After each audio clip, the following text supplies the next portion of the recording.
Que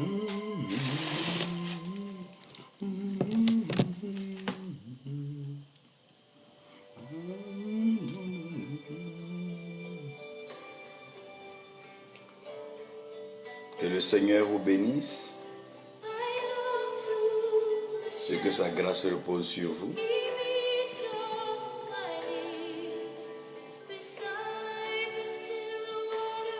Et que sa paix repose sur vous. Nous sommes très heureux d'être avec vous après donc quelques mois d'absence. Le Seigneur nous a fait grâce donc de revenir, d'être au pays. C'est par vos prières, grâce à vos prières, que tout cela est possible. Nous continuons donc d'accomplir l'œuvre missionnaire grâce à vos prières, grâce à vos bénédictions. Et cela nous motive beaucoup dans cette œuvre que nous accomplissons devant le Seigneur. Aujourd'hui, par la grâce de Dieu, j'aimerais vous parler un peu de la génération Josué. La génération Josué,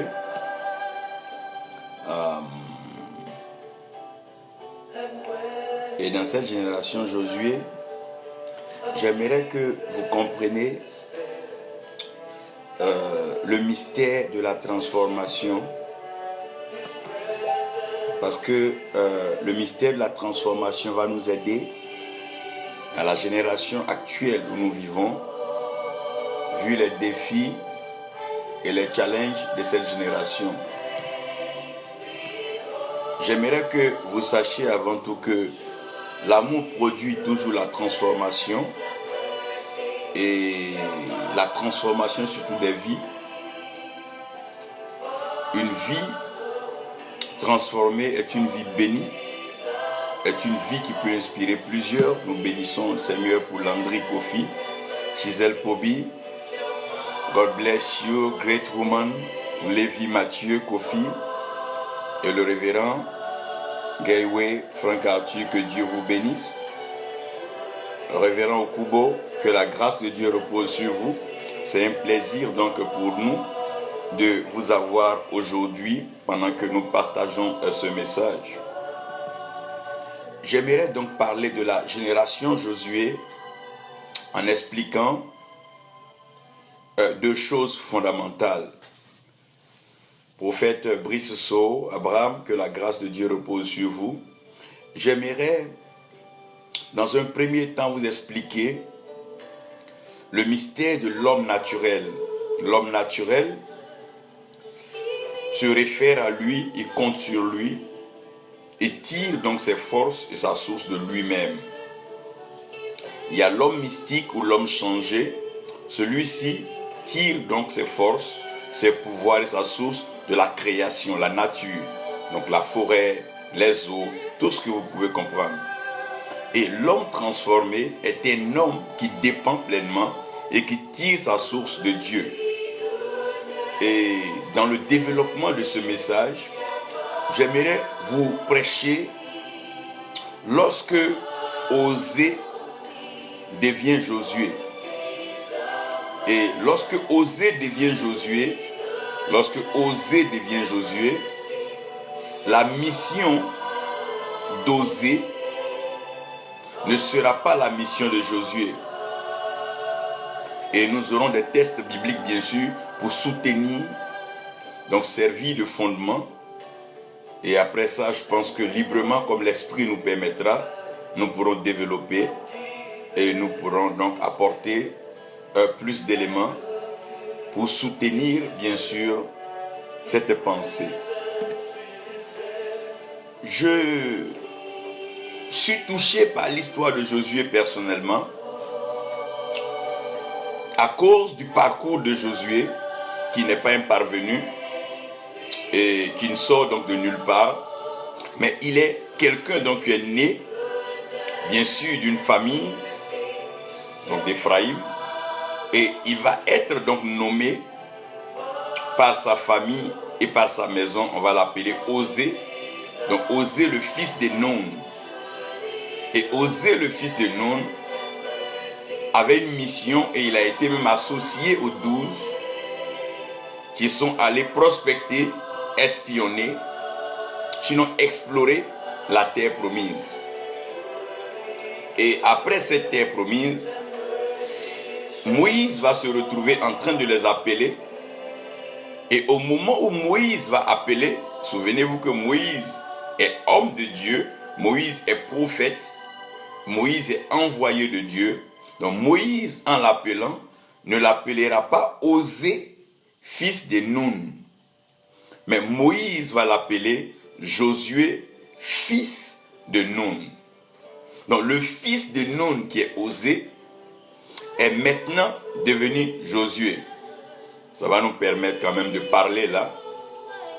Mais j'aimerais continuer mes propos pour dire, il était arrivé donc un moment dans la vie du peuple de Dieu où tourner en rond, tergiverser, n'était plus à l'ordre du jour.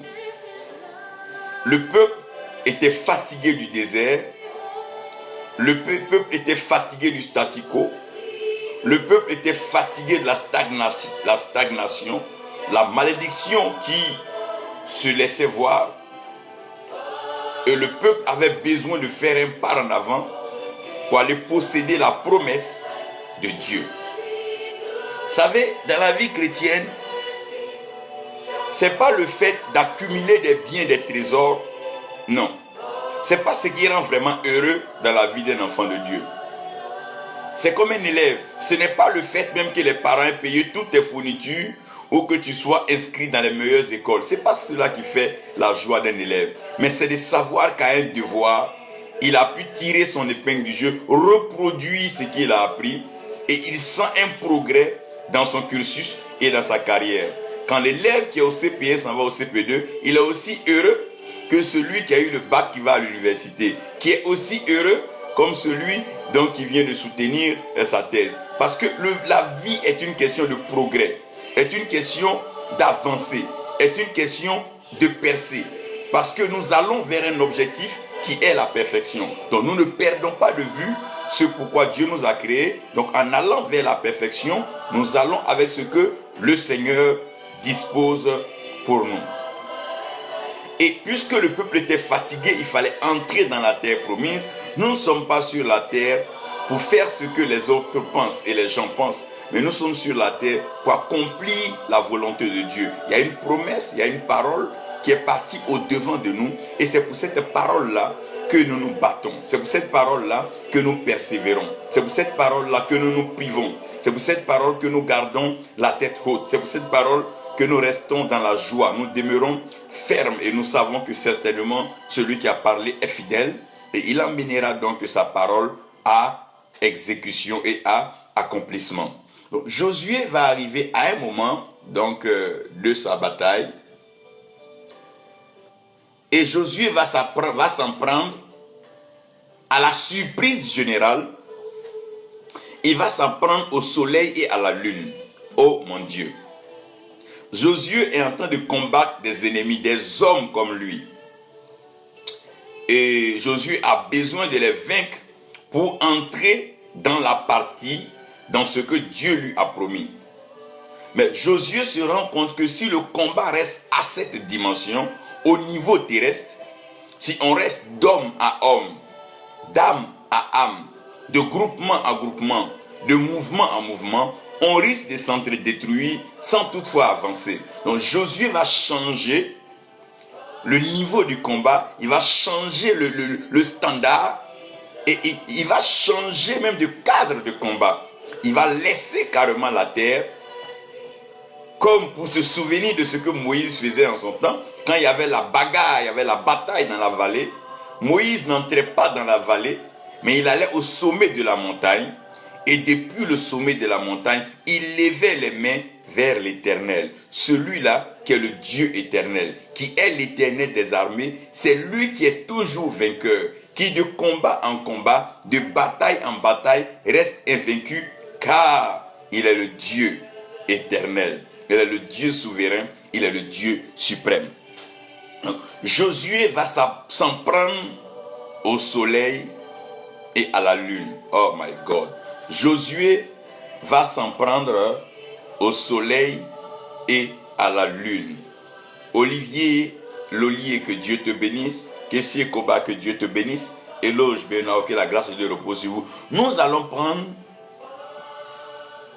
quelques tests et vous allez pouvoir comprendre. Je vais les lire et j'aimerais que vous suivez la lecture de ces tests. Nous en aurons besoin là où nous sommes. C'est un peu comme un enseignement que nous faisons aujourd'hui. Nombre 13. Avant d'arriver à nombre 13, nous allons prendre nombre 11. Donc, nombre 11. Je vous lis le verset 28. Nombre 11, verset 28. Moïse empêche-les. Empêche-les. Nombre 14. Je vais lire cela pour que vous compreniez bien. C'est un message qui va être assez intéressant si vous suivez. La Bible dit encore, et Josué, le fils d'Oun, et Caleb, fils de Jephuné, qui étaient entre ceux qui avaient reconnu le pays, déchiraient leurs vêtements. Donc ceux qui avaient reconnu le pays, ceux qui avaient reconnu la terre promise, eux ils ont déchiré leurs vêtements. Pourquoi? Lorsqu'un homme enlève ses anciens habits, c'est qu'il aspire à un vêtement meilleur ou à une gloire meilleure, à une couverture, une protection meilleure. Lorsque Josué et Caleb ont reconnu le pays, quand ils ont reconnu le pays, ils ont déchiré leurs vêtements. Ça donne envie de prêcher, ça donne envie de prêcher quelque chose. Quand ils ont reconnu le pays, ils ont déchiré leurs vêtements. Que cela me quitte vite la tête, je ne vais pas parler de ça. Nombre 13, verset 16. Voilà un peu le verset qui va nous permettre de mieux parler. Ce sont là les noms des hommes que Moïse envoya pour reconnaître le pays. Il les a envoyés pour aller faire quoi? Pour aller reconnaître le pays, reconnaître la terre que Dieu avait promise. La terre que Dieu avait promise était une terre qui n'était pas encore vue, mais on en avait entendu parler. Maintenant, les gens vont sur les lieux pour aller reconnaître et certifier que c'est cette terre-là, c'est de cette terre qu'il est question. Et Moïse appela Osée, fils de Nun, Josué. Donc Moïse appela, ah my God, Osée, fils de Nun, Josué. Donc Moïse appelle Osée, qui est le fils de Nun. C'est lui que Moïse va appeler Josué. Donc vous voyez qu'on a vu Josué, fils de Nun, Osée, fils de Nun. Ce ne sont pas deux différentes personnes. C'est la même personne. Mais c'est Moïse qui a appelé Osée, fils de Nun, Josué. Donc depuis qu'il a appelé Josué, on ne l'appelait plus Osée, fils de Nun, mais on l'appelait Josué, fils de Nun. Et qu'est-ce que Josué va faire qui va nous intéresser? Josué 10. Quand on parle de Josué, il est intéressant que vous compreniez une chose. Josué 10, verset 12. Alors Josué parla à l'Éternel le jour où l'Éternel livra les Amoréens entre les mains des fils d'Israël et dit en présence d'Israël: Soleil, arrête-toi sur Gabaon, et toi lune en la vallée d'Ajalon. Donc Josué prend la peine lui-même d'arrêter le soleil sur Gabaon et il demande à la lune, il ordonne à la lune de s'arrêter sur la vallée d'Ajalon. Apocalypse 22. Vous allez mieux comprendre certaines choses. Apocalypse 22, nous sommes au verset 5. Pourquoi par moment il faut arrêter ces soleils et ces lunes? Ça veut dire, il n'y aura plus de nuit, ni besoin d'une lampe et de la lumière du soleil. Car le Seigneur Dieu fera briller sa lumière sur eux et ils régneront au siècle et des siècles. Amen. Père éternel, tu es l'autorité spirituelle suprême. Tu viens par ta parole et tu nous fais du bien. Arrose-nous, inonde-nous, bénis-nous. Amène-nous à comprendre les profondeurs, la révélation cachée dans cette parole, afin que cette génération se lève comme la génération de Josué, une génération impactée par ta parole, une génération marquée par ta parole, une génération imbibée dans ta révélation, prête à présenter la paix, présenter l'amour, présenter la joie à quiconque est prêt à entendre. Merci Père pour ta fidélité et ta grâce, pour ce que tu fais encore maintenant pour nous, au nom de Jésus. Amen. Nous bénissons donc Germain à Tidan. Que Dieu vous bénisse. Révérend Paul Kaza, homme de Dieu, que Dieu te bénisse. Que la mission soit toujours bénie dans le Cameroun. Nchoyao, exaucé, que Dieu vous bénisse. À nos bagnons, que Dieu bénisse votre vie et que sa grâce repose sur vous. J'aimerais là vous faire comprendre certaines choses. Vous savez, tout homme naît d'une famille. Et quand on naît d'une famille, on naît d'une mère. Donc c'est le père et la mère donc, qui sont mis ensemble pour faire l'enfant. Mais lorsque l'enfant naît, l'enfant portera le nom du père et pas le nom de la mère. Mais sur les papiers de l'enfant, nous verrons le nom de la mère. Donc nous sommes donc fils de Dieu et notre mère c'est la terre. Donc quand la Bible dit personne n'a quitté le ciel ni quitté la terre, et la Bible dit l'homme quittera son père et sa mère, donc pour pouvoir s'attacher dans une alliance, il faut quitter le ciel, il faut quitter la terre, donc il faut quitter son père et la mère. C'est pour ça que quand le Seigneur va revenir, il sera dans les airs, dans le ciel, et nous allons donc ne pas être sur la terre, mais nous ne serons pas aussi dans le ciel, mais nous serons en l'air. Donc à mi-hauteur. Et c'est là que nous allons donc célébrer la noce donc de l'agneau. Parce que l'alliance exige quitter un lieu, quitter une famille et aller s'attacher à une autre famille.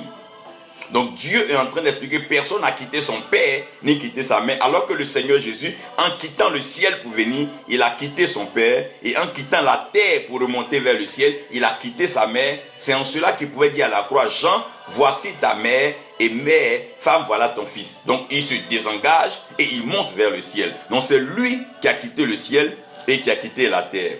Donc quand un enfant naît, le nom de l'enfant lui est donné par son père. C'est le nom du père qu'on prend pour mettre sur l'enfant.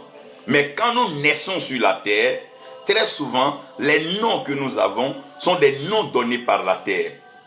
Donc, il y a le nom, il y a le mystère du nom donné. Donc, le nom qui est donné à une personne sur la terre influence la personne et ce nom agit sur la personne. Ce nom peut représenter une image, ce nom peut être une action, ce nom peut être un verbe ou ce nom peut être un symbole.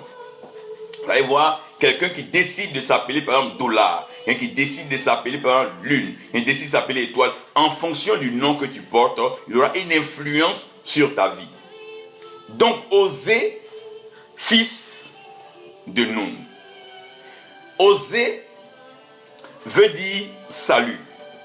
Si vous lisez la Bible, vous allez comprendre que l'Éternel Dieu va envoyer à un certain moment de la vie un prophète du nom de Osée, et Osée va aller s'attacher à une prostituée.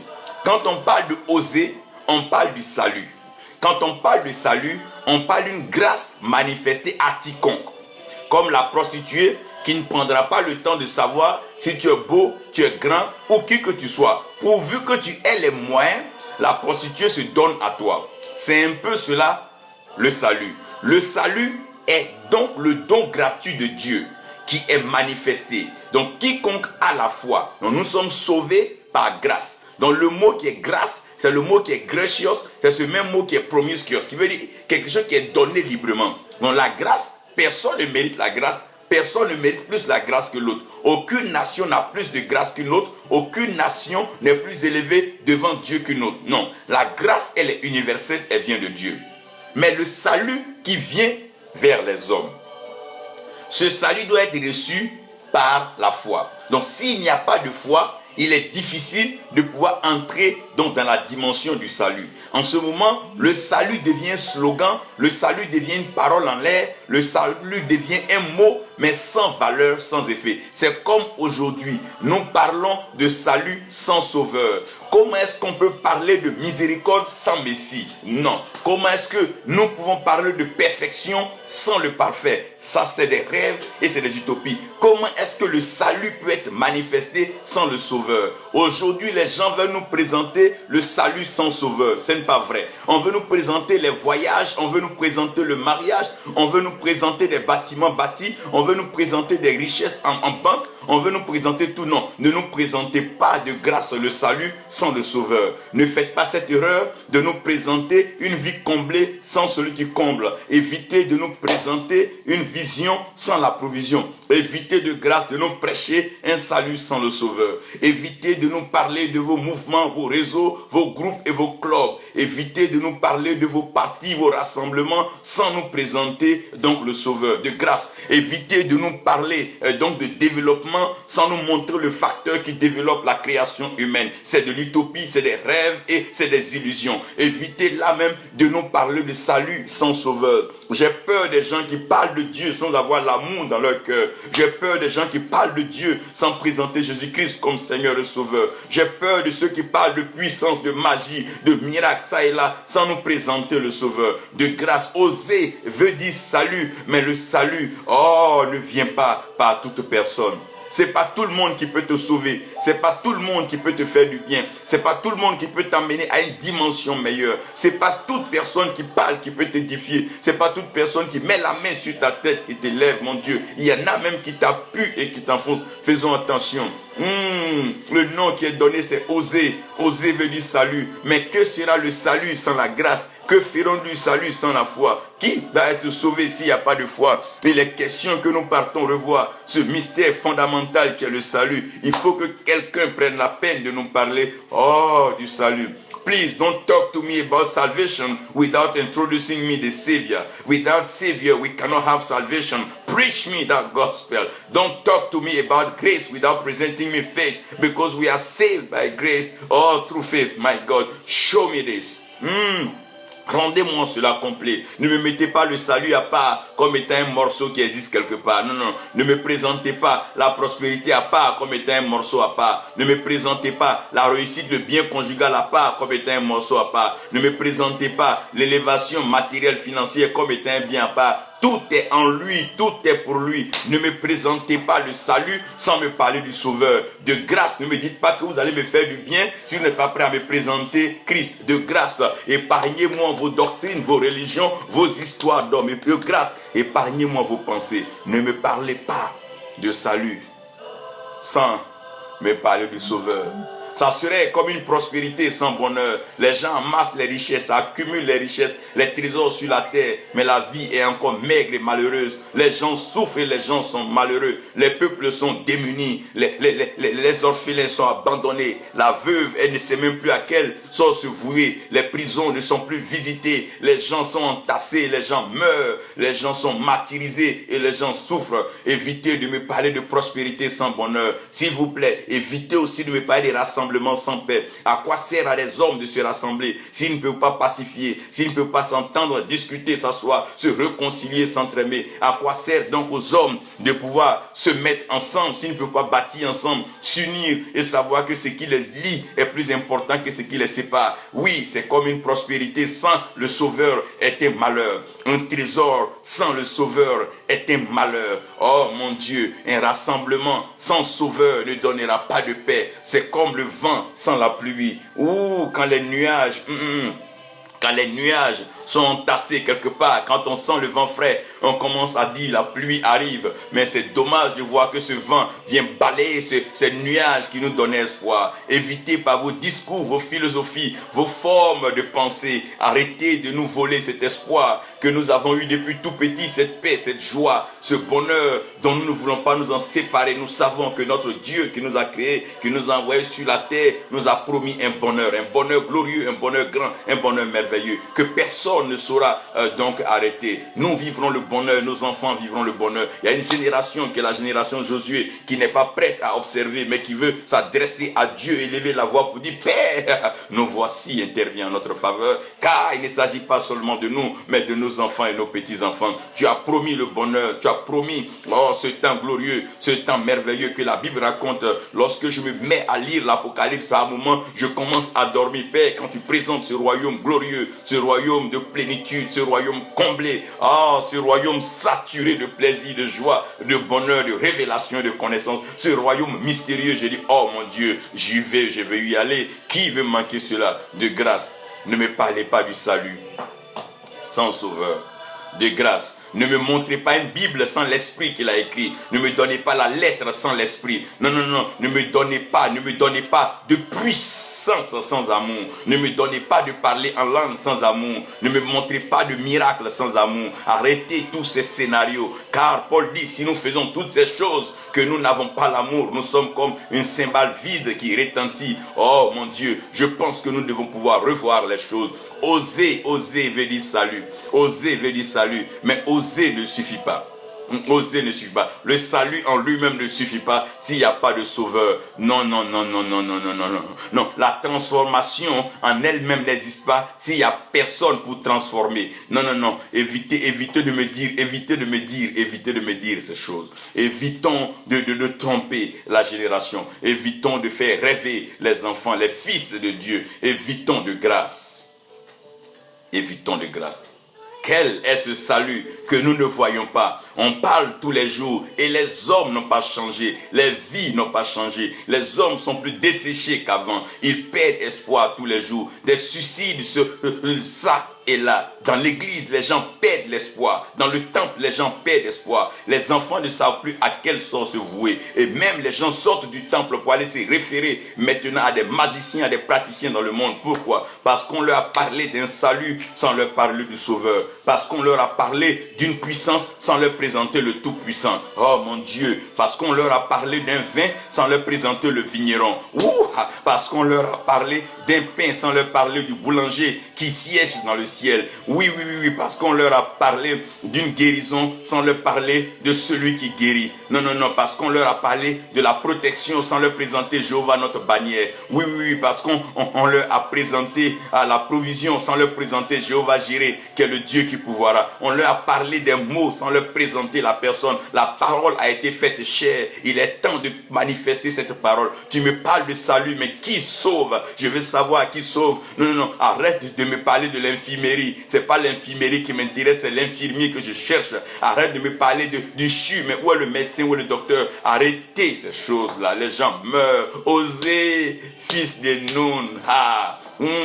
Oser ne suffit pas, parce qu'il n'est pas question maintenant de parler. Il va falloir arriver à la phase de la démonstration, la phase pratique de la parole, la phase pratique de la promesse. Ce que sa bouche dit, sa main l'accomplit. C'est là que le ciel va intervenir. Le nom ne sera pas donné par la terre, les noms ne sera pas donné par les hommes, mais le nom sera donné maintenant par Dieu lui-même dans le ciel. Il y a le nom donné et il y a le nom révélé. Il y a un nom que les hommes vont te donner, mais il y a un nom que Dieu va te révéler. C'est comme Jacob qui était un nom donné, mais Israël était un nom révélé. Depuis le jour qu'il est rentré dans la dimension du nom révélé, on appelle cela l'homme transformé. Il a commencé à agir et il est rentré dans le patriarcat. Il est devenu patriarche et aujourd'hui quand le peuple prie et quand nous prions, nous disons le Dieu d'Abraham, le Dieu d'Isaac et le Dieu de Jacob. Pourquoi? Lorsque tu entres dans la dimension de la transformation, les générations se souviendront de toi, les fils et les filles se souviendront de toi, les enfants de demain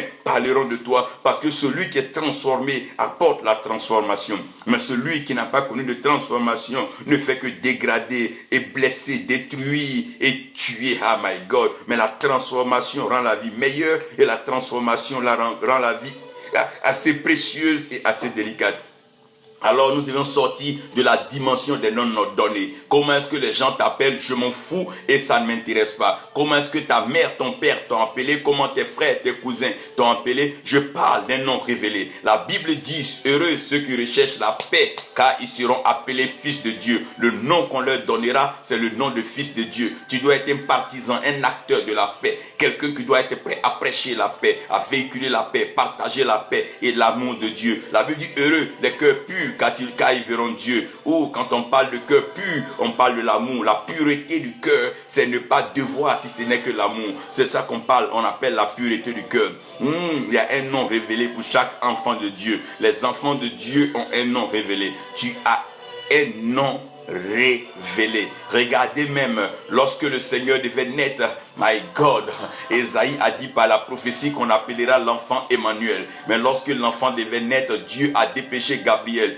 qui s'adressant à Marie dit, non Marie, l'enfant qui naîtra de toi, on l'appellera Jésus, car il sera le sauveur, my God. Car il est le sauveur de l'humanité. C'est pour ça que quand Jean est en train de baptiser dans le Jourdain, Jean aussi va donner un nom révélé, un nom caché que les hommes n'ont plus assez utilisé, qui était l'agneau. Oh, les 24 vieillards jetaient leur couronne et il dit, digne, gloire soit rendue à l'agneau qui a été immolé. Jean va lever la tête et voyant l'homme venir, va dire, voici l'agneau de Dieu qui ôte le péché du monde. Oh, il y a un nom révélé. Quand Dieu te donne ce nom, les hommes peuvent ne pas le comprendre, mais la création, la créature comprend cela. Les principautés, les anges comprennent cela. Dieu, oh my God, veut changer ton identité. Il veut transformer ta vie en te donnant un nom particulier. Moïse se rend compte que la mission devient complexe. Il a guidé le peuple et le miracle s'est opéré. Ils sont sortis d'Égypte. Oui, on est sorti de certaines choses, mais on n'est pas encore rentré dans ce qui nous a été promis. On a commencé à tâtonner, on a appris à prier, on s'est gêné. Par la grâce de Dieu, aujourd'hui, on a le minimum pour vivre, on a cela, mais c'est pas de ça qu'il est question. On a pu se marier, on a ce qu'il faut, on est assis, oui, mais ce n'est pas là que nous devons partir. Nous devons aider cette humanité, nous devons aider l'être humain à comprendre, à percer les mystères de la divinité, à loger l'homme dans le cœur de Dieu comme Dieu dans le cœur de l'homme. C'est une question de transformation, c'est une question de transformation. Josué, le nom Josué, qui veut dire Jéhovah qui sauve, donc Jéhovah qui manifeste le salut. Voici maintenant que le nom devient plus clair. Au départ, Osée veut dire salut, mais qui sauve? Le salut n'est pas dans le nom des magies, des masques et des hommes. Le salut n'est pas dans les agissements des hommes, les promesses des hommes. Le salut n'est pas dans les pactes et les promesses des hommes, non. Mais le salut est en lui seul, Jésus-Christ, notre Seigneur et notre Sauveur. C'est là en ce moment que la vision prend toute sa forme. La vision vient avec la provision. Lorsque Osée devient Josué, la vision vient avec sa provision. L'homme vient avec Dieu. Parce que l'homme est créé à l'image et à la ressemblance de Dieu. Donc un homme qui reflète pas, qui manifeste pas Dieu n'est pas une création complète et parfaite. Parce que l'homme a été créé à l'image et à la ressemblance de Dieu pour transporter le divin. C'est pour ça Paul pouvait dire dans les Colossiens, car en lui habite corporellement toute la plénitude de la divinité. Donc dans le corps de Christ, lorsque Christ était sur terre, il transportait pleinement toute la divinité. Il transportait Dieu en lui. C'est de ça que nous sommes en train de parler. Lorsqu'un homme est transformé, il rentre dans la dimension où il transporte la divinité. Lorsqu'il parle, le ciel s'exécute. Lorsqu'il déclare, la terre est obligée d'écouter. Oh my God, c'est en cela que les hommes comme Ésaïe pouvaient dire, terre, écoute, mais qui es-tu pour parler à terre, à la terre, si ce n'est que tu as été transformé. Mon Dieu, mon Dieu, mon Dieu. Oui, c'est là que la grâce et la foi se rencontrent. Lorsque une personne entre dans la transformation, elle ne vit plus de la cellule passée, elle ne vit plus du passé, elle ne vit plus des choses passées, mais elle est dans une nouvelle dimension. Les choses se renouvellent, la création est renouvelée. Le passé de guerre est transformé en avenir de paix. Le passé de haine est transformé en avenir d'amour. My God, le passé de misère est transformé en avenir de prospérité, de promesses, d'espoir et de faveur. Oui, c'est là où la grâce et la foi se manifestent. Lorsque Osée devient Josué, le fils de Nun, c'est là où le salut a trouvé maintenant son sauveur. C'est là maintenant que l'histoire a retrouvé son écrivain. C'est là que le scénario a trouvé son acteur. C'est là maintenant que les choses commencent à bouger. C'est là que l'amour trouve son amoureux. Car Dieu a tant aimé le monde qu'il a donné son Fils unique. Mais le Fils de Dieu que Dieu a donné est l'amoureux de Dieu. Parce que lorsque Jésus se fait baptiser par le même Jean, le ciel s'ouvre dans les cieux. Oh mon Dieu, dans le ciel s'ouvre et Dieu dit, celui-ci est mon Fils bien-aimé en qui j'ai mis toute mon affection. Donc mon Fils dont je suis amoureux, le Fils que j'aime. Lorsqu'un homme est transformé, il commence à aimer son prochain, il commence à aimer la création, il commence à aimer la créature. Même quand un homme est transformé, il ne peut pas faire du mal à un animal, il ne peut pas détruire les animaux. Lorsqu'un homme est transformé, il entre dans la dimension du Créateur, il manifeste l'amour autour de lui, il sait relever ses ennemis, il sait relever ses adversaires, il sait relever ses opposants, il sait emmener les hommes à comprendre que pour un temps on peut ne pas se comprendre, mais nous avons le même ennemi, nous avons le même adversaire, c'est toujours le même diable et sa volonté c'est de pouvoir nous détruire, de nous tuer. Nous tous nous luttons contre la mort et le seul moyen pour pouvoir triompher de la mort c'est de l'amour, parce que l'amour est plus fort que la mort. L'amour triomphe de la mort. C'est pour ça que Lazare a mis tout son paquet dans l'amour, il a mis tout pour entrer dans le cœur de Jésus. Donc quand il est mort, l'amour de Dieu l'a ressuscité. Oh mon Dieu, Dieu a ressuscité Jésus d'entre les morts parce qu'il l'aime. L'amour préserve, l'amour garde, l'amour protège, l'amour restaure, l'amour pourvoit, l'amour sauve. Non seulement l'amour est le salut, mais l'amour est le sauveur. Non seulement l'amour parle, mais l'amour est le message et le messager. Lorsque Dieu t'aime, il te transforme. Lorsque Dieu t'aime, il change les circonstances autour de toi. Ta façon de penser, ta façon de voir, ta façon d'entendre, ta façon d'écouter, ta façon de te promener, ta façon même d'apparaître devant les gens. Oh, lorsque l'amour de Dieu entre dans une personne, elle devient comme une personne folle. Elle ne peut plus se contenir, elle ne peut plus se retenir. Chaque jour, chaque matin, elle veut annoncer la vérité à une personne pour l'amener à connaître Dieu. Oh, l'amour est une folie. Mon Dieu, quand Dieu t'aime. Oui. Josué, c'est lorsque l'amour rencontre l'amoureux. C'est là où Moïse se rend compte que la loi qui a été donnée ne va pas les laisser dans le désert, mais il y a une promesse meilleure. Il va appeler maintenant, il dit non, toi tu ne seras pas osé. Parce que si tu es osé que tu as le salut, avec cette loi-là, personne ne peut être sauvé, mais on doit aller dans une autre dimension qui est la grâce. Donc si nous devons pouvoir vivre le salut de façon réelle, c'est pas avec cette table de la loi que nous allons vivre le salut, mais on a besoin de quelque chose de plus soft, de plus léger, et de plus consistant que cette loi. C'est alors que Jésus va transformer tout cela pour dire, aime l'Éternel ton Dieu comme de tout ton cœur, de toute ta pensée, de toutes tes forces, et aime ton prochain comme toi-même. Donc ça veut dire que Moïse savait que cette loi allait être transformée en un principe fondamental qui est l'amour. Donc Josué va rentrer en scène maintenant et Moïse va l'appeler Josué, fils de Nun. Et en l'appelant Josué, fils de Nun, il dit Jéhovah, donc l'Éternel qui manifeste le salut. Donc quand celui qui manifeste le salut est là, ça veut dire que le salut est déjà disponible. Il suffit simplement de reconnaître celui qui manifeste le salut et nous sommes sauvés. Regardez la femme au puits de la Samarie, elle n'a fait que reconnaître le sauveur et le salut a été manifesté à son endroit pendant que la croix n'avait pas encore été faite. C'est une question de reconnaître le salut, reconnaître le sauveur. Lorsque tu reconnais le sauveur, ta vie change, ta vie est transformée. Sache que ce n'est pas les directeurs de banque qui vont changer ta situation ni ta vie, mais c'est Dieu, c'est Jésus-Christ qui va changer ta vie. Ce n'est pas en t'asseyant avec les amis, les copines, parler de ton mari, de ton couple, que ton couple va changer, mais c'est en recherchant Jésus. Lorsque tu le retrouves, lorsque tu le trouves, les choses deviennent meilleures. Les choses ne sont plus les mêmes. Il y a un nouveau parfum qui se répand sur toi. C'est là la transformation. La génération Josué est une génération qui ne va pas chercher les solutions dans les mains des hommes. La génération Josué n'est pas une génération qui va donc rester ses regards plongés dans ce que les gens disent, les accusations des uns et les autres. Je vais vous expliquer une chose, les hommes sont les mêmes, ils vont beau faire, c'est les mêmes. Quand ça avance dans la main de telle personne, il est d'accord. Quand ça n'avance plus dans sa main, alors on est contre lui. C'est des jeux d'hommes. Mais vous devez comprendre une chose, nous devons aller au-delà de cela. Le ciel nous appelle à quelque chose de meilleur. Le ciel a réservé des choses meilleures pour nous. Ce ne sont pas les hommes qui ont fouillé le trésor, l'or, le pétrole, le diamant, le manganèse, uranium, bauxite, toutes ces choses dans la terre, mais c'est Dieu qui les a enfouis pour une génération meilleure que Dieu réserve. Dieu bénira cette génération.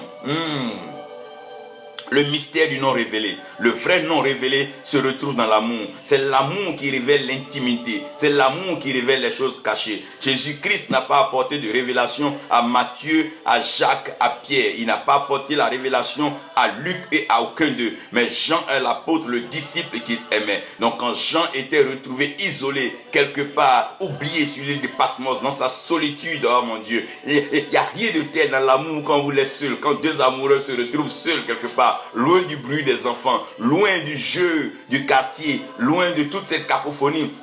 Lorsque deux amoureux se retrouvent, lorsque tu te retrouves imbibé, plongé dans la parole de Dieu, en train de serrer la Bible contre ton cœur et penser, soupirer, respirer, tu sens que c'est quelque chose de vital, de bon, d'essentiel, de primordial qui entre en toi. C'est la vie Zoé qui coule en toi, car le vent qui souffle n'est plus le vent ordinaire, mais c'est un vent qui te rafraîchit, qui t'élève, qui enlève les pulsions négatives, qui enlève les envies de meurtre, les envies de suicide, les envies de vol, les envies d'adultère, les envies d'impureté, d'impudicité. Lorsque ce vent te restaure, tu entres dans une dimension de sainteté, de pureté. C'est alors que la sanctification devient ton leitmotiv. C'est là que tu commences à prendre de grands chemins et tu commences à méditer pour dire non, je suis meilleur que cela, je suis mieux que cela. Je dois me lever au-dessus de la mêlée. Je ne dois pas aller combattre et détruire ma nation. Je dois plutôt me lever au-dessus de la mêlée pour proclamer la paix, proclamer l'amour et la générosité, emmener les uns et les autres à comprendre que les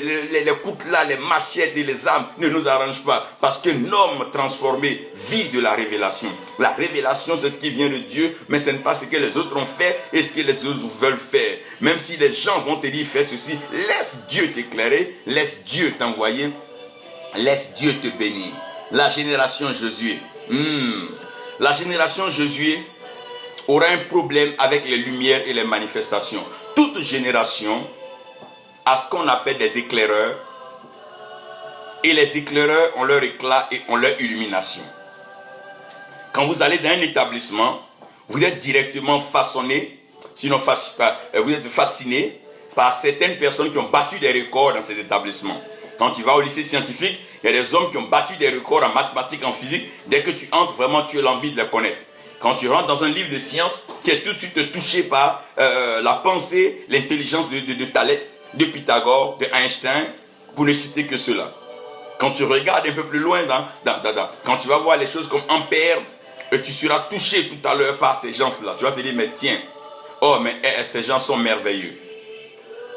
Comment est-ce qu'ils sont arrivés à là? Tu ne comprendras pas. Parce que chaque génération a des lumières. Chaque génération est éclairée. Il n'y a pas de vie sans éclairage. S'il n'y a pas d'éclairage, il n'y a pas de vue, il n'y a pas de marche, il n'y a pas d'orientation. Donc il y a des hommes que Dieu va mettre devant les générations comme étant des éclaireurs de lumière forte.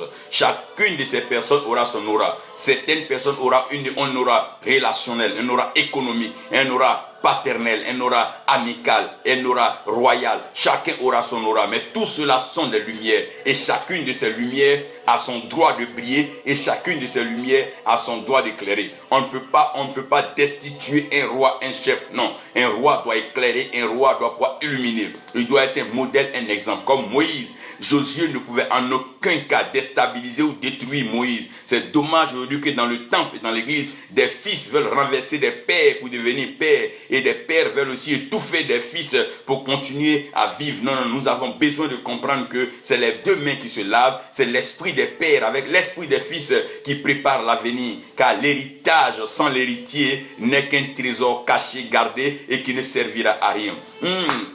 Vous devez comprendre que chaque génération est éclairée. C'est comme aujourd'hui dans notre génération de footballeurs, nous avons des gens qui ont éclairé le chemin comme les Didier Drogba. Aujourd'hui au Libéria, des hommes comme Georges Weah ont éclairé le football. Hier, avant-hier, au temps de nos parents, il y avait eu le temps de Laurent Pokou qui ont éclairé le football. Pour ne pas parler de Youssouf Diaboulé Traoré, chaque génération a des éclaireurs. Des gens qui sortent de l'ordinaire, qui ont un génie, qui ont une touche. Et ces personnes sont des personnes qui sont entrées dans une dimension mystérieuse, une dimension mystique ou une dimension changée. Il plaît à Dieu de faire faveur à des personnes comme Moïse qui déjà très petit est introduit aux eaux, il bénéficie de la grâce des eaux et il bénéficie aussi de l'instruction, l'enseignement de la maison de Pharaon. Cependant, ces éclaireurs-là, ces lumières ne doivent pas nous servir pour toujours. Les lumières servent pour un temps. Regardez le soleil. Quand le soleil vient pour un temps. La lune vient pour un temps. Mais la lune ne demeure pas éternellement et le soleil ne demeure pas éternel. Vous devez comprendre que les lumières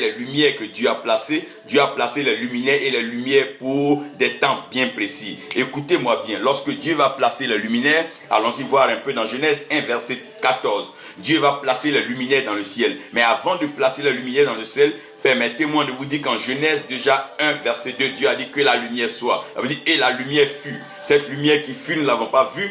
Parce que les choses spirituelles ne se voient pas à l'œil nu. Quand Dieu dit tu es béni, tu es béni, tu es déjà béni. Tu ne vois pas la bénédiction dans tes mains. La bénédiction n'est pas une matière. La bénédiction n'est pas un matériel. La bénédiction est un parfum, est un aura, est une parole qui t'accompagne. Partout où tu vas, cette parole va ouvrir un chemin, même devant tes ennemis. C'est cette bénédiction qui va dresser une table devant tes ennemis. Là où tu pensais que personne n'allait te servir, c'est cette bénédiction qui va abaisser tes ennemis vers toi pour te servir. Oh, que dirais-je encore, quand un homme est béni par Dieu, la création, la nature, toutes ces choses lui sont favorables. Même quand il n'a pas la nature, ce pouvoir pour lui. Quand la nature a du mal à trouver, le ciel amène cela. Waouh, lorsqu'un homme est béni. Donc Dieu va placer le luminaire. Dans chaque génération, dans chaque nation, dans chaque siècle, dans chaque temps, il y a des lumières, des gens qui viennent éclairer. Vous vous rappelez un peu lorsqu'on appelle le développement industriel en Europe, c'est après bien sûr le siècle des lumières, où il y a eu la découverte et maintenant la création des machines à vapeur et tout ce que vous avez vu qui a provoqué l'industrialisation, le développement de l'Europe. Donc dans chaque génération, dans chaque peuple, il y a des lumières. Autant l'Allemagne, il y avait Hitler qui était comme une lumière qui pouvait éclairer la nation, les Mussolini, Benito, pour ne passer que cela. Dans chaque nation, dans chaque génération, il y a des lumières. Qu'on veuille ou pas, qu'on accepte ou pas, il y a des lumières. Il y a ceux qu'on appelle des pionniers, des gens qui sont là, qui peuvent amener le peuple quelque part, qui peuvent conduire le peuple dans une certaine dynamique et dans une certaine destinée. Ces gens ont un aura, un caractère, un charisme. Tu ne peux pas détruire un charisme que Dieu a placé en quelqu'un. C'est pas possible. Que tu l'aimes ou pas, tu dois accepter lorsque quelqu'un transporte un charisme, tu dois comprendre, tu dois faire avec cela. Josué n'était pas le meilleur, mais Moïse l'a appelé Josué, fils de Nun. Donc ce qui va se passer, la première luminaire dont je vais parler, c'est le soleil. Quand Dieu place le soleil dans le ciel, Dieu dit au soleil, je te donne le mandat de pouvoir présider, mais seulement le jour. Donc un soleil que tu vois la nuit n'est plus un soleil, ou bien c'est un soleil qui a raté sa mission, c'est un soleil qui est allé au-delà du temps, du mandat que Dieu lui a donné. Il a dit au soleil, tu vas gouverner pendant le jour. Quand on parle du jour, on parle toujours d'après-crise, d'après-guerre. Le jour se lève au moment où les pleurs sont finis la nuit. Donc quand on parle du jour, on parle du temps d'une élévation, le temps d'un réveil, le temps d'une motivation, le temps d'une mobilisation. Parce que la nuit, on ne se réveille pas, la nuit, on dort. C'est au lever, c'est au jour qu'on se lève. Donc le soleil a pour but de pouvoir faciliter, favoriser, permettre donc les actions, les agissements, les activités des hommes. C'est pour ça que le soleil a une meilleure lumière, elle est plus grande que la lune. Mais il va demander à la lune de présider donc les nuits. Puisque la lune doit présider les nuits, la lune ne sera pas chaude comme le soleil. Parce que la nuit, on n'a pas besoin de chaleur vraiment. On a besoin de fraîcheur. Et cette fraîcheur permet donc à la nuit, donc au sommeil, d'être paisible. La nuit donc favorise donc ces rêves-là. C'est pour ça que vous allez comprendre que pendant la nuit, puisque cette lumière, elle n'est pas vraiment brûlante, elle ne crache pas du feu, c'est cela qui va permettre aux malfaiteurs, aux sorciers, aux gens de mauvais augure, aux oiseaux de mauvais augure de se regrouper quelque part nuitamment pendant que les enfants dorment, les fils dorment, ils sont en train de planifier et préparer le mal, la méchanceté quelque part. Non, non, non. Non, le soleil a sa part. Le soleil a sa part de mission et la part de mission du soleil, c'est de briller la nuit. Donc le soleil a eu le mandat de pouvoir briller que la nuit. Comprenez bien, le soleil, lui, va briller le jour et la lumière de la lune, elle va durer la nuit. Maintenant, le soleil, lui, va couvrir pleinement donc le jour, mais il ne va pas se faire accompagner de soleil. La lune, elle va venir la nuit, elle va se faire accompagner donc d'étoiles et bien sûr de la constellation. Quand on parle d'étoiles, c'est une lumière particulière qui identifie une personne. Donc chaque personne a son étoile. C'est pour ça que quand Christ devait naître, il y avait l'étoile, on parle de l'étoile brillante du matin. Donc chaque personne a son étoile. C'est pour ça que vous allez comprendre que Joseph, dans son rêve, il a parlé là des 11 étoiles qui étaient aussi prosternées, bien sûr que le soleil et la lune. Donc ça veut dire qu'à un certain moment, pour une destinée, le soleil, la lune et les étoiles peuvent se prosterner. C'est possible, Joseph en a parlé et Josué en fera la démonstration parfaite. J'y viens tout à l'heure. Les constellations, c'est des formes d'étoiles, c'est des formes d'astres qui brillent aussi dans le ciel. Certains appelleront ça comme ils veulent et ça vient à un certain temps. Ça, c'est des signes pour présenter ou présager des événements particuliers qui vont arriver sur la terre des hommes. Nous pouvons parler tantôt d'éclairs, nous pouvons parler de fou, tout cela, c'est des choses qui habillent le ciel, c'est des messages. Donc le soleil nous donne un message, la lune nous donne un message. Chaque étoile a son message. Paul disait que de la même façon que les étoiles brillent, chaque étoile se diffère d'une autre de par son éclat. Donc chaque étoile a son éclat. L'étoile de ton frère n'est pas ton étoile. L'étoile de ta soeur n'est pas ton étoile. Chacun va briller, chacun va rayonner selon que Dieu lui permette. Ceux qui sont appelés à briller sur des milliers, gloire à Dieu. Ceux qui sont appelés à briller sur des millions de personnes, gloire à Dieu. Il y a des gens qui auront un éclat mondial, universel, continental, national, territorial, peu importe, mais Dieu a donné à chacun de pouvoir briller. Maintenant, lorsque nous devons posséder la terre, lorsque nous devons revenir à Dieu, nous devons savoir fermer certaines choses. Si nous ne fermons pas certaines choses, nous n'allons pas pouvoir connaître Dieu. Par exemple, celui qui te donne à manger, tant qu'il est à côté de toi, ta compréhension de Dieu sera erronée. Là, Dieu dit, je vous fais sortir d'Égypte afin d'aller parler à votre cœur dans le désert. Si Dieu leur parle pendant que Pharaon est là, ils vont dire non, c'est Pharaon qui le nourrit, mais ce n'est pas Dieu. Donc Dieu va créer les circonstances pour pouvoir lui-même se révéler à eux. Quand Dieu veut te sauver, il raccourcit la main de tout homme. Il rend la chose impossible à l'homme. C'est quand c'est impossible à l'homme que cela devient possible à Dieu. Lorsque nous rentrons dans la dimension de la divinité, c'est la dimension dans laquelle les choses sont impossibles à l'être humain. Donc l'homme ne peut plus faire ces choses, mais l'homme se réfère à Dieu pour ces choses. Alors, il va falloir arrêter la lumière créée pour, my God, voir la lumière du Créateur. Par moment, il faut enlever ta tête, tes yeux sur les hommes pour voir Dieu. Par moment, il faut enlever ta tête, même sur tes parents, ton père et ta mère, pour voir Dieu. Il faut enlever souvent tes yeux de ceux qui t'ont fait des promesses pour pouvoir voir Dieu. Il faut enlever souvent tes yeux des débats politiques, des débats économiques, des débats sportifs. Enlève souvent tes yeux de toutes ces distractions sur le net, sur le web, si tu veux voir Dieu. Arrive à sortir de ce monde, de ce carcan et commence à voir Dieu. Tu ne peux pas voir avec la lumière de Dieu tant que tu continues de regarder avec la lumière des hommes.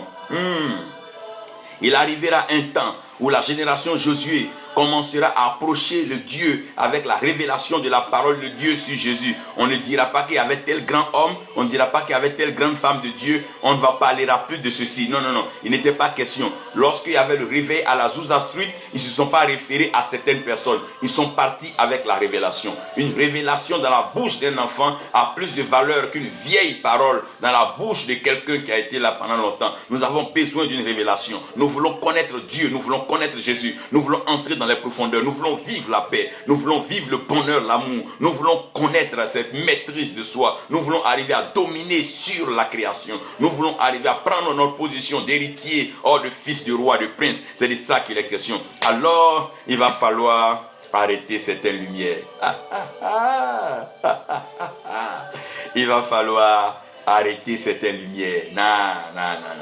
Que personne ne vous blague. Non, si tu n'as pas l'argent, tu ne peux pas servir Dieu. Non, si tu n'es pas ceci. Frère, quand Dieu veut faire ce qu'il veut faire, ce que les hommes disent ne ressemble plus à rien. Ferme tes oreilles aux paroles des gens et commence à te concentrer sur la voix de Dieu. Lorsque Dieu veut bouleverser ta vie, lorsque Dieu entre dans le processus de la transformation avec toi, il t'écarte de tout et il te transforme. Comme le potier est laissé dans la main de l'argile, l'argile est restée dans la main du potier, ainsi l'homme reste dans la main de Dieu. Seulement l'argile ne sent pas les douleurs lorsqu'il est malé par le potier, mais l'homme sens les douleurs. Tu sens la douleur de l'isolation, la douleur, la déchirure, la douleur de l'enfantement, la douleur du rejet, la douleur de la méchanceté des hommes. Mais Dieu est en train de te transformer afin que tu ne reproduises pas les œuvres des hommes, afin que tu ne reproduises pas selon les agissements et les pensées des hommes. Mais Dieu est en train de te transformer, sortir quelque chose de mieux en toi, car tu dois éclairer et tu dois briller dans ta génération. Josué s'est rendu compte que ce combat devient compliqué et que la bagarre était terrible avec les Amoréens.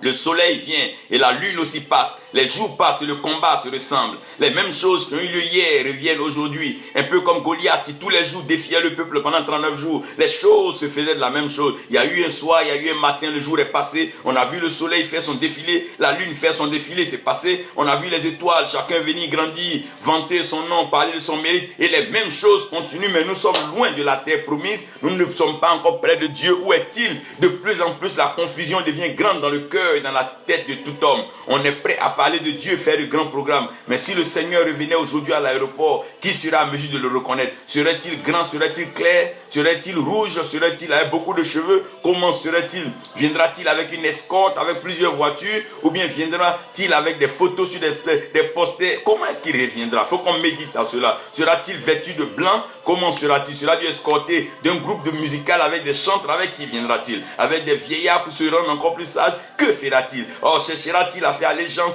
à des personnes déjà reconnues dans la nation pour qu'on sache qu'il est de Dieu? Comment est-ce qu'il viendra? Ah, la lumière des hommes.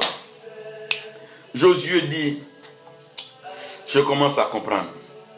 Si nous laissons les mêmes choses se reproduire tous les jours, nous aurons toujours les mêmes conséquences tous les jours. Si je bois de cette source et que j'ai mal au ventre, que je continue de m'abreuver à cette source, je n'arrêterai pas mes maux de ventre. Si je lis un tel livre, que cela m'a bêti, et que je continue de lire ce livre, ma bêtise ne fera que croître. Si je fréquente un groupe de méchants, que la méchanceté commence à s'installer dans mes gènes, aussi longtemps que je les fréquenterai, je finirai par reproduire la méchanceté à une échelle exponentielle. Si je deviens maintenant l'ami du moqueur, à force de se moquer, je prendrai plaisir à rire avec la souffrance, à rire des problèmes, de rire de tout ce que les hommes seront en train de souffrir sur la terre. Car pour moi, la moquerie devient mon as et mon jeu principal. Si je vais à l'école du menteur, je serai prêt à rejeter la vérité et à mentir. Et les étoiles, le soleil et la lune. Mais dans Apocalypse, la Bible dit que on n'aura plus besoin de la lumière du soleil. Ça veut dire même que on n'aura pas besoin de la lumière de la lune. Parce qu'il n'y aura plus de jour et il n'y aura plus de nuit. Nous rentrerons dans l'éternité. La mort n'aura plus sa place. Parce qu'en un clin d'œil, nous serons transformés. Et ce corps corruptible, corrompu, va revêtir l'incorruptibilité. Ce corps. Et ce corps mortel, fragile, qui a peur de la mort, pour lequel il tremble, va revêtir l'immortalité. Alors nous regarderons la mort en face et nous dirons, mort, où est ton aiguillon, mort, où est ta victoire?